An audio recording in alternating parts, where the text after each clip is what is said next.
아멘. 기독교인들이 가장 많이 오해하고 있는 것이 예수 믿고 구원받아서 천국 간다라는 식으로 복음을 어떻게 보면 상당히 일천하게 이해하는 거죠. 맞는 말이지만 그렇게 복음과 구원을 이해하고 있다면 사실은 잘못 이해하고 있는 것입니다. 구원이 무엇인지 복음이 무엇인지를 잘 모르는 것이죠. 그래서 흔히 오늘날 이 사회를 값싼 기독교, 예수 십자가의 그 보혈의 은혜를 값싼 은혜로 변질시켰다라고 교회들 자체가 사실은 많이 반성을 하고 있는 시대입니다.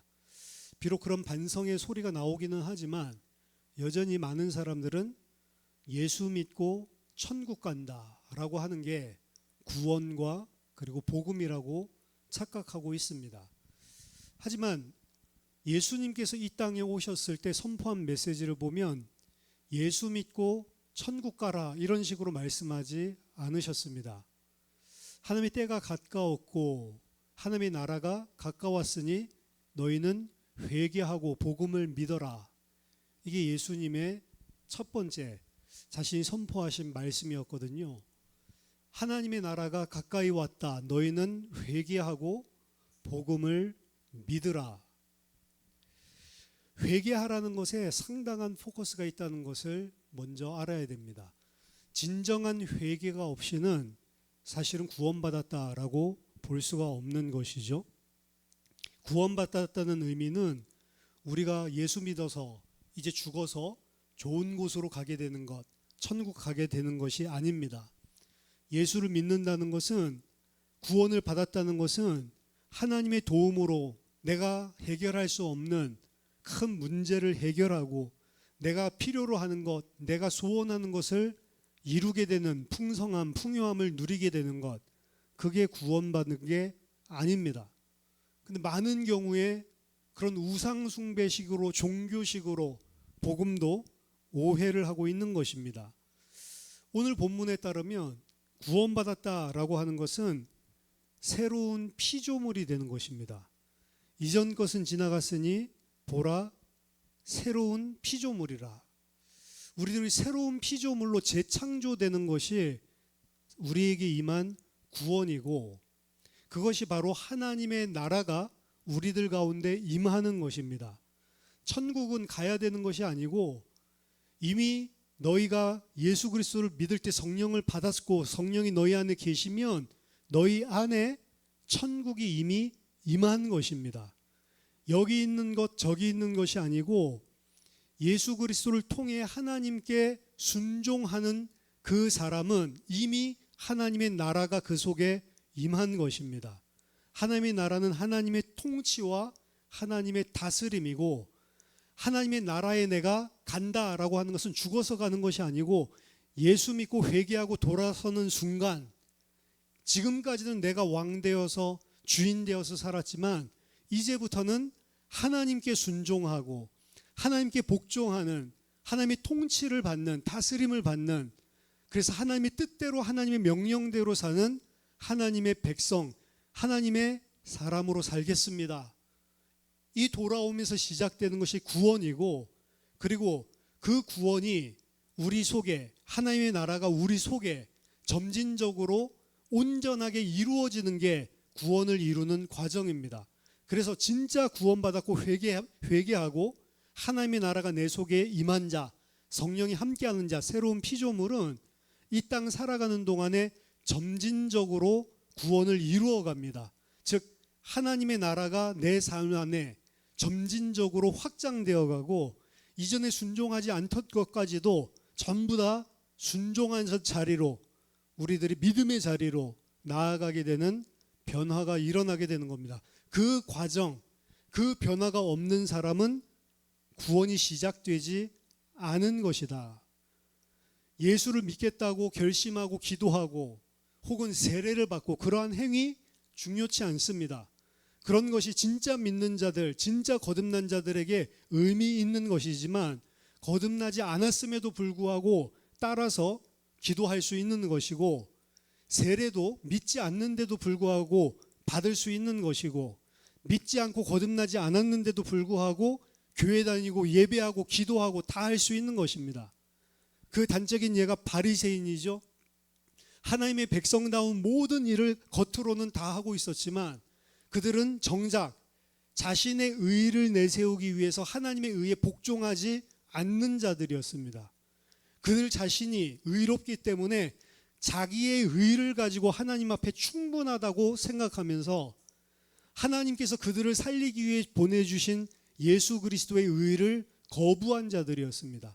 하지만 그들의 삶은 누구든지 봐도 칭찬할 만큼 완벽하게 기도 생활, 예배 생활, 종교 생활을 겉으로 했단 말이죠. 근데 하나님이 진짜 원하시는 거는 아무것도 모르는 거예요. 변하지가 않는 것입니다. 어떻게 보면 최고의 종교인의 모습을 갖췄지만 하나님의 원수짓을 하고 있는 게 바리새인이었고, 이건 유대교 안에만 있는 것이 아니라 오늘날 기독교 교회 안에도 똑같은 존재가 있을 수 있다는 거죠. 있는 정도가 아니라 제가 봤을 때 많이 있습니다. 진짜 거듭났다라고 하는 의미를 잘 모르는 거죠. 흔히 이런 구원의 이야기를 하면 구원파, 이단들 이야기를 하지만 구원파만 그런 게 아니고 지금 많은 건전한 교회 안에도 그 구원파식의 잘못된 사상이, 이론이, 거짓 가르침이 들어와 있습니다. 그래서 새로운 피조물, 거듭난 자는 어떻게 사는가, 이 부분을 명확하게 이해를 하고 내게 있는 것이 구원인지 아닌지를 확증해야 되고, 구원 아직 받지 못했다면 하나님 앞에 무릎 꿇고 회개하고 돌아오고 하나님의 통치를 받아야 하는 것이고요. 내가 구원받은 자가 맞다면 내 안에 구원을 온전하게 이루기 위해서 힘써야 하는 것입니다. 오늘 본문에서는 구원받기 전에 구원 안 받은 자는 어떻게 살았는지에 대해서 이야기해주고 있습니다. 고린도후서 5장 15절이죠. 자기를 위하여 산다. 새로운 피조물의 특징은 더 이상 우리는 자기 자신을 위하여 살지 않는다라고 했는데, 거꾸로 구원받지 못한 사람은 자기 자신을 위하여 사는 삶을 살게 된다. 자기 중심적인 삶이죠. 자기를 위한 삶이죠. 죽은 자들의 삶, 거듭나지 못한 자들의 삶은 그들 자신만을 위한 삶입니다. 하나님 중심 그리고 이웃 중심, 이게 율법의 핵심이거든요. 하나님의 뜻이거든요. 자기 자신을 오히려 내버리고 자기 자신을 비우고 하나님을 위하여 그리고 이웃을 위하여 사는 것이 하나님이 택하신 하나님 백성들에게 요구하는 삶의 본질이요, 율법의 강령인데, 자기 자신을 위하여 삽니다. 모든 자들은 자기 자신을 위하여 살죠. 그게 구원받지 못한 자, 죄인의 삶을 살고 있는 모습입니다. 히브리서 2장 14절 15절 보니까 죽기를 무서워함으로 한평생 마귀의 종노릇 하면서 산다라고 이야기를 합니다. 구원받지 못했을 때 우리는 마귀에게 붙들려서 일평생 죽기를 두려워함으로 마귀의 종노릇 하면서 산다. 근데 마귀의 종노릇을 하면서 사는 삶이 어떤 삶이냐? 앞에서 말한다면 자기 자신을 위하여 사는 삶인데, 에베소서 2장 2절 3절 보면 이 세상의 풍조, 세상이 살아가는 방식을 따라서 살아가는 삶 자체가 마귀의 종노릇 하는 것입니다. 에베소서 2장 2절에 이 세상 풍조를 따르고 공중의 권세 잡은 자를 따랐으니 곧 지금 불순종의 아들들 가운데 역사하는 영이라. 그렇게 살면 어떻게 사냐? 전에는 우리도 다 그 가운데서 우리 육체의 욕심을 따라 지내며 육체와 마음에 원하는 것을 하여 다른 이들과 같이 본질상 진노의 자녀이었더니. 이게 마귀의 종노릇 하는 삶입니다. 세상에서 생각하는 좋은 것들, 세상에서 생각하는 성공, 그것 얻기 위해서 자기 자신이 그걸 쟁취하기 위해서 열심히 살죠. 심지어는 그것 때문에 다른 사람을 짓누르기도 하고 시기하고 질투하고 모함하기도 하고, 다른 사람이 나보다 더 잘 되면 그 사람 잘 되는 것 때문에 오히려 내가 주눅들고 낙심하고 나는 안 돼보다 좌절하고 모든 기준은 이 세상의 방식이에요. 이 세상의 방식의 것을 다른 사람들보다 더 많이 소유하고 있으면 그게 성공된 삶이라고 생각하고, 그 성공된 삶을 사는 자는 다른 사람을 무시하거나 혹은 하나님이 별로 필요 없다라고 생각을 합니다. 내가 죽어서 구원받는 데는 하나님 필요할지 모르지만 그 모든 것을 갖추고 있으면 하나님이 필요 없다라고 생각을 하면서 살죠. 그게 죄인된 사람이에요. 그런 사람들이 만약에 자기 힘으로 해결할 수 없는 문제가 있다라고 하면 하나님 앞에 들고 나옵니다. 근데 그것 또한 자기의 문제를 해결하기 위한 자기의 수단일 뿐이에요. 예수 그리스도를 믿지만 그 예수 그리스도의 이름으로 내가 원하는 걸 얻어내려고 기도하고 있고, 내가 원하는 걸 얻어내기 위해서 예배를 열심히 드리고 있다면 그것 자체가 자기 중심적인 삶이고 자기를 위해 사는 삶이고, 교회에 와서도 마귀의 종로로 타고 있는 것입니다. 그러니까 오늘날 교회 안에도 문제가 많은 거예요. 교회 안에도 세상적인 방식, 세상에서 이야기하는 성공을 성공이라고 착각하는 경우가 많습니다. 이거는 일반 성도들만이 아니고 목회자를 포함한 사역자들도 마찬가지입니다. 사역의 성공을 세상이랑 똑같은 가치와 기준을 가지고 생각을 하는 거예요. 자기가 봤을 때 그래서 사람이 불어나지 않고 교회가 커지지 않고 교회가 건물도 안 가지고 있으면 주눅 드는 것입니다. 모든 하나님의 일도 세상 방식으로, 그게 마귀의 종로로 타는 거예요. 그런 사람이, 그런 중심을 가지고 그런 진리를 모르는 사람이 만약 큰 교회, 많은 성도, 수많은 헌금이 들어오고 많은 재력들까지도 좌지우지할 수 있는 자리에 올라섰다. 그럼 금방 그 속에 있는 게 드러나죠. 교만하고 타락합니다. 세상 사람들처럼 명예로운 자리 찾아서 돌아다닙니다. 나 중심적으로 철저하게 산다는 거죠. 심지어는 예수 그리스도를 따라갔던 이 제자들은 예수 그리스도를 봤을 때에도 좀 전에 말씀드린 것처럼 육신으로 그리스도를 봤습니다. 오늘 16절 본문에 나오죠. 우리가 이제부터는 어떤 사람도 육신을 따라 알지 아니하노라. 비록 우리가 그리스도도 육신을 따라 알았으나 이제부터는 그같이 알지 아니하노라. 그리스도도 어떻게 이해하냐면 육신적으로 이해를 해요. 바울도 그랬거든요.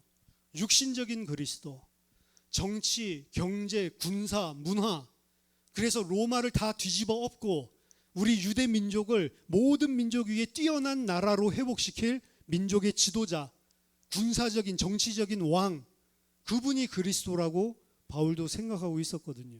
바울만 그런 게 아닙니다. 공생애 동안 따라다닌 그 제자들 또한 이 예수를 그러한 육신적인 그리스도로 깨달았습니다. 그럼 1세기에만 그랬냐? 오늘날도 똑같다니까요. 그리스도를 쫓아가는데 내 육신을 채워주고 나 잘 되게 해주고 나 잘 먹고 잘 살게 해주고 내 자녀 좋은 대학 가게 해주고, 그러니까 기도의 제목이, 연말에 내놓는 모든 성도들의 기도의 제목이 불교 절에 있는 기도 제목이랑 별로 다르지가 않는 거죠. 가족 건강하게 해주세요. 사업 번창하게 해주세요. 우리 자녀 좋은 대학 입시 붙게 해주세요. 건강하게 해주세요. 기도 제목이 별반 차이가 없는 것입니다. 그게 어떻게 기도 제목이 될 수가 있어요? 기도 제목 될 수 있지만 그 기도하다가 진짜 그 기도를 그리스도인이 한다면 변화되는 겁니다. 건강 위해서 기도하는 가운데 마지막에는 어떻게 그 기도가 진짜 바뀌냐? 건강 주지 않더라도 이 구원 주신 은혜가 감사해서 하나님 건강 안 주셔도 주님이 나의 주님이십니다. 주님이 나의 그리스도이십니다. 예수님도 육신적으로 기도를 시작했다가 끝마칠 때에는 하나님의 뜻에 복종하거든요. 이 잔을 내게서 지나가게 할 수 없습니까? 하지만 나의 원대로 하지 마옵시고 아버지의 뜻대로 하십시오. 십자가에 달리는 자리로 걸어 나가시는 것이죠. 우리가 진짜 복음, 진짜 하나님께 회개하고 돌아와서 하나님의 통치와 다스림을 받지 않는다면 우리는 세상 풍속 속에 빠져서 세상이 원하는 것을 똑같이 추구하고, 요한일서 2장 15절 16절에서 이야기 육신의 정욕, 안목의 정욕, 이생의 자랑, 이것 붙들고 그걸 목표로 살아가는, 어떻게 보면 예수를 믿는데 그렇게 되는 것, 이생에 자랑할 수 있는 그것 얻는 게 좋은 믿음인 줄로 착각하고 마귀의 종로로 탈 수 있는 것입니다. 그래서 예수님의 제자들은 3년 반 동안이나 그분을 따라다녔지만 십자가 앞에서 다 도망가는 거예요. 잘못 깨달은 거죠. 그리스도를 육신대로 깨달은 거죠. 예수님이 잘 되면, 메시아 되면 내가 옆에서 한 노릇 해먹으려고 아들을 청탁을 하죠. 요한, 내 첫째 아들은 오른편에, 내 둘째 아들은 왼편에 앉혀주십시오. 그 말 듣고 제자들이 전부 다 화가 났습니다. 그게 바로 육신의 정욕을 따라 그리스도를 쫓아가는 것이고, 그리스도도 육신대로 알고 있는 것입니다. 그리고 그 핵심은 결국 들어가 보면 나를 위한 그리스도, 내가 원하는 것을 이루어주는 그리스도, 그러한 자를 빌립보서 3장 18절에서 19절에서 바울은 십자가의 원수로 행하는 것이다 라고 이야기합니다. 내가 여러 번 너에게 말하였거니와 이제도 눈물을 흘리며 말하노니 여러 사람들이 그리스도의 십자가의 원수로 행하느니라. 그들의 마침은 멸망이요 그들의 신은 배요 그 영광은 그들의 부끄러움에 있고 땅의 일을 생각하는 자라. 즉 세상의 것, 땅의 것을 추구하고 자기 자신을 위하여 사는 삶, 그게 그리스도를 만나기 전에 우리 모든 인류, 모든 사람의 삶이라면, 이 죄에서 빠져나올 수 있는 사람이 단 한 사람도 없는 것입니다. 근데 구원받은 자, 새로운 피조물은 다르죠. 다시는 살아있는 자들로 하여금 자기 자신을 위하여 살지 않고 오직 그들을 대신하여 죽었다가 다시 살아나신 이 예수 그리스도죠. 예수 그리스도를 위하여 살게 하려 함이라. 그래서 구원은 갈라디아서 2장 20절입니다. 나는 그리스도와 함께 십자가에 못 박혀 죽었고 이제 내가 사는 것은 내가 사는 것이 아니요 내 안에 예수께서 사시는 것이다. 즉 나의 삶의 주권자, 나의 삶의 왕이 예수 그리스도로 바뀐 것이죠. 하나님으로 바뀐 것입니다. 내가 주인의 자리에서 내려와서 주인 되었던 나는 죽고 나는 그리스도의 종으로, 하나님의 종된 백성으로 순종하며 사는 것입니다. 그것을 보고 그리스도 예수 안에 있는 자, 새로운 피조물이라고 이야기하는 겁니다. 다시는 자기 자신을 위하여 살지 않고 그리스도를 사는 삶으로 변화된 자죠. 그것을 생명 있는 자라고 이야기합니다. 이 생명, 이 영원한 생명은 오래 사는 것이 아닙니다. 요한복음 17장 2절 보니까 이 영생은 유일하신 아버지 하나님과 그가 보내신 자 예수 그리스도를 아는 것이다. 여기서 안다라고 했을 때 그 안다라고 하는 개념은 히브리적인 개념입니다. 머리로 아는 것이 아니고 실제로 실존적으로 내 삶으로, 내 삶이 변화될 정도로 아는 참된 알을 이야기합니다. 인식과 삶의 행동의 변화가 같이 가는 거예요. 알기는 아는데 삶이 안 바뀌었다, 이게 아니고 여기서 하나님과 그리스도를 안다라고 하는 것은 그 알미, 내 삶을 그 아는 삶으로 변화시킨 그 알을 이야기하는 겁니다. 헬라식의 지식이 아니라 히브리식의 지식이라는 거죠. 그래서 예수 그리스도를 아는 자, 예수 그리스도를 알고 하나님을 아는 자, 그 사람이 새로운 피조물인데 그 사람은 하나님을 아는 삶을 사는 거예요. 근데 그 하나님을 아는 삶은 뭐냐? 하나님은 지극히 선하시고 그 인자하심이 영원하십니다.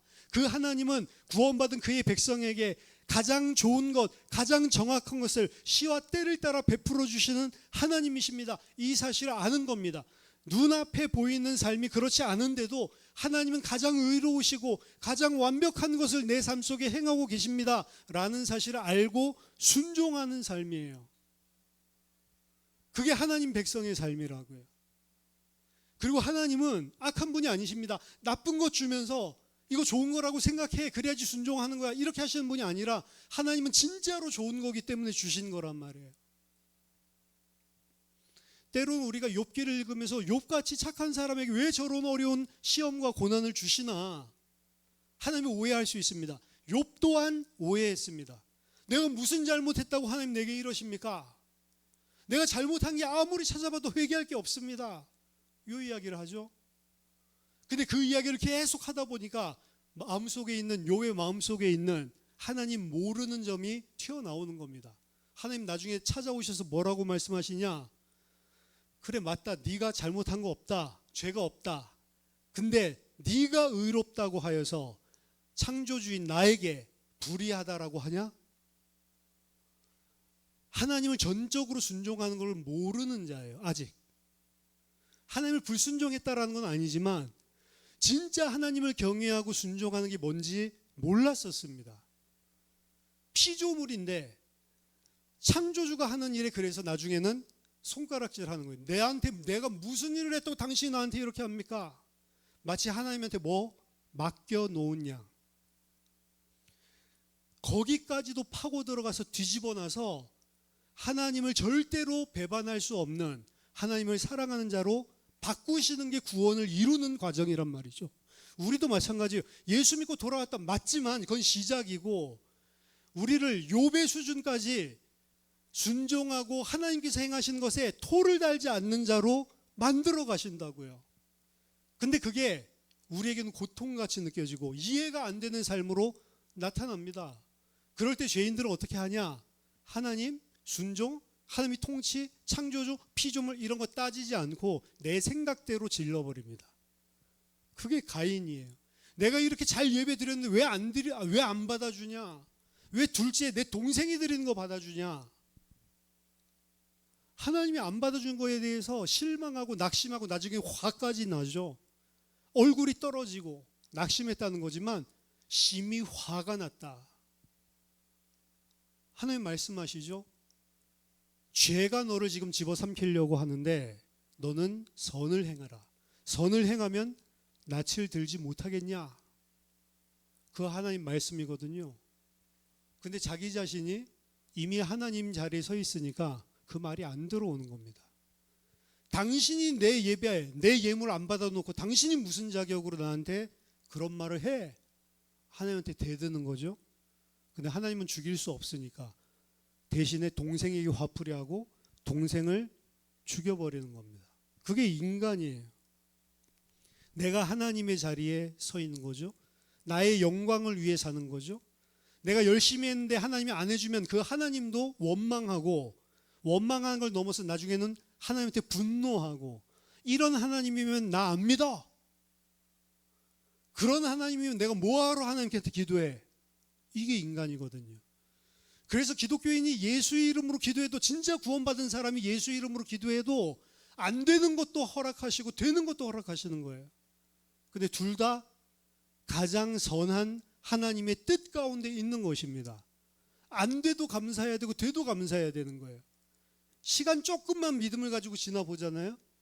안 된 게, 된 게 얼마나 감사한 건지를 알게 됩니다. 우리는 1차원적이고 미래를 못 보니까 당장 앞에 있는 것만 보고 왜 이러시나 하지만, 결국 그 세월을, 그 시간표를 쭉 지나온 욥이 이전에는 하나님을 귀로만 들어서 알고 있었는데 이제는 눈으로 보는 것 같이 하나님을 알게 됐습니다. 내가 이제 다시는 하나님 앞에 아무 말도 하지 않겠습니다. 진짜 하나님을 경외하는 자로 변화되어지죠.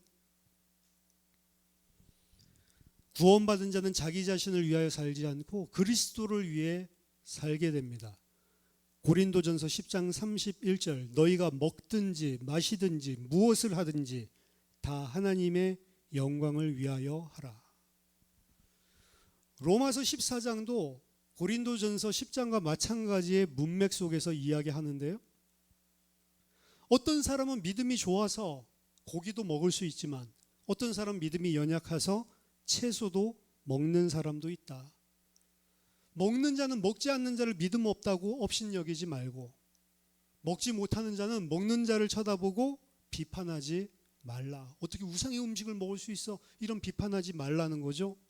왜냐?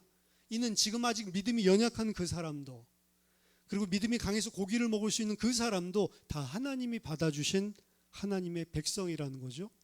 네 자신을 중심으로 쳐다보지 말고 하나님 중심으로 성도들을 볼 때도 쳐다보라는 것이죠. 로마서 14장 7절 8절 그러면서 이야기하는 겁니다. 우리 중에 누구든지 자기를 위하여 사는 자가 없고 자기를 위하여 죽는 자도 없도다. 우리가 살아도 주를 위하여 살고 죽어도 주를 위하여 죽나니 그러므로 사나 죽으나 우리는 주의 것이로다. 그래서 바울은 내게 사는 것이 그리스도니 내가 죽는 것도 유익하다. 빌립보서 1장 21절에서 이야기합니다. 새로운 피조물은 그 하나님의 사랑과 그 하나님의 은혜를 아는 자, 그 하나님의 선하심과 인자하심을 아는 자로 살아가는 거예요. 그렇기 때문에 이전에는 힘들어하고 이전에는 불만하던 것도 기뻐하고 감사로 변할 수 있는 자로 변화된 것입니다. 그 사람을 보고 새로운 피조물이다. 근데 이게 한 번에 되는 게 아니에요. 우리의 삶, 인생을 통해서 여러 가지 사건들을 경험하게 하시면서 하나님이 전짐적으로 우리 안에 이루어 가시는 구원입니다. 이스라엘 백성이 출애굽한 거에서 구원이 끝나는 게 아니에요. 시작입니다. 유월절 이 날을 너희의 달력의 첫날 시작이 되게 하고 첫 달이 되게 하고 그 다음 어떻게 돼요? 하나님의 백성답게 차근차근 우리를 세워나가시는 거죠. 그렇게 세워지지 않으면 가나안 땅에 못 들어가는 것입니다. 결국에 40년 동안 옛사람이 죽어버리고 새 사람들만 가나안 땅에 들어가듯이 구원받은 우리를 하나님께서는 이 땅에서 새로운 피조물로 만들어 가십니다. 그리고 우리를 만들어 가시기 위해서 어려움도 주시고 문제 사건도 주시고 어떤 문제 사건은 하나님이 전능하시고 나와 함께하고 계심을 확인시켜 주기 위해서 던져주는 문제 사건이기도 하고 어떤 문제 사건은 이제 믿음으로 그런 것들 있어도 흔들리지 않을 정도로 넉넉하게 감당할 수 있는 자로 세워졌음을 깨닫게 만들어주는 문제 사건으로 이 땅에 사는 동안에는 이 땅은 하나님 떠나 저주받은 곳이고 불신자들 함께 공유하고 있는 땅이기 때문에 계속해서 문제 사건은 생깁니다. 단 믿음이 있는 자는 믿음이 있는 만큼 그 속에서 응답과 하나님을 경험하게 되는 것이죠. 그래서 이 땅 사는 동안에 세상 사람과 다른 삶을 살게 돼 있습니다. 세상과 하나님과 내가 화목했을 뿐만 아니고 이제 새로운 직책, 세상과 하나님을 화목하게 하는 직책을 허락하신 것입니다. 바울만 그런 것이 아니고 새로운 피조물들의 직책, 내가 하나님과 화목됐듯이 이 세상을 그리스도 안에서 하나님과 화목하게 하는 직책을 우리에게 허락하신 것입니다. 교회 공동체도 그렇고요, 우리 개인도 그렇고요, 새로운 피조물로 거듭났고 이제 새로운 피조물의 삶을 사는 자로 조금씩 변해 나가는 것이 구원이고요. 그게 구원받은 자에게 하나님께서 행하시는 일입니다.